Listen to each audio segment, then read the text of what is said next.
स्वामी जी बता रहे थे कि 100 वर्ष तक यहाँ द्वारका धाम में रहे, कुल 125 वर्ष प्रभु धरा पर रहे। और ये बिल्कुल एक बड़ा रोचक रोमांचक भाव है कि 125 वर्ष के अपने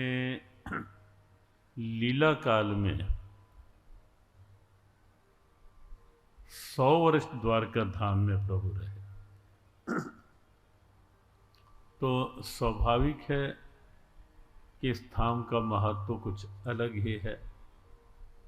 और अपने उस महत्व के विषय में भी सबको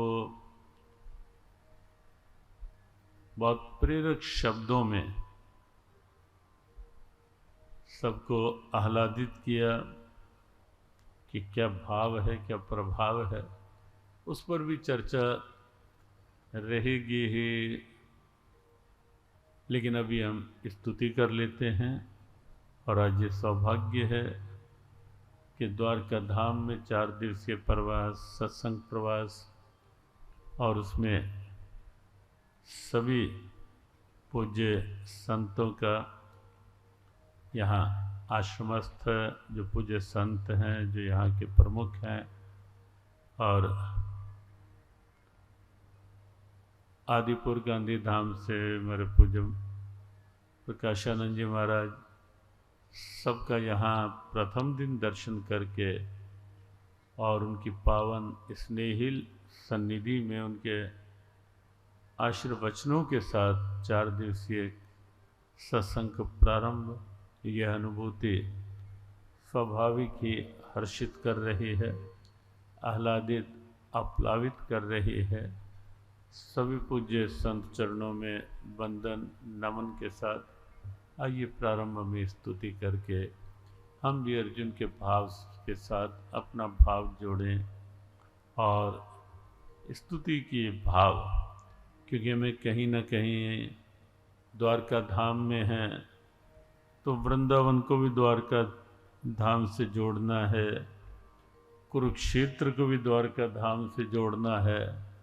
और हमारे नटवर प्रभु लीला पुरुषोत्तम प्रभु अपने लीला काल में यही तो करते रहे और क्या क्या करते रहे, और भगवत गीता के साथ उन अनुभूतियों का कैसे हम आनंद ले सकते हैं कि कहाँ श्रीधाम वृंदावन, कहाँ मथुरा, और फिर मथुरा से कहाँ द्वारका जी, और द्वारका से आवश्यकता पड़ने पर कभी हस्तिनापुर, और फिर द्वारका से ही कभी कुरुक्षेत्र की धरा में, और कुरुक्षेत्र की धरा में भी एक बार नहीं 2 बार, कहीं कहीं तो वर्णन है 3री बार भी कुरुक्षेत्र में, यहाँ द्वारका से कुरुक्षेत्र गमन हुआ, किन संदर्भों में हुआ, वो भी हम सब भावों का तारतम्य इन दिनों जोड़ने का प्रयास करेंगे। और यहाँ रहते रहते हम कुरुक्षेत्र, श्रीधाम वृंदावन और श्री द्वारका धाम तीनों को साथ साथ लेते हुए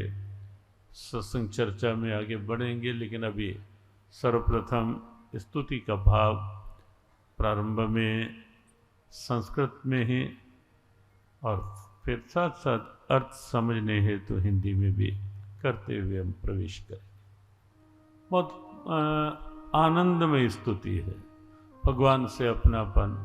भगवान को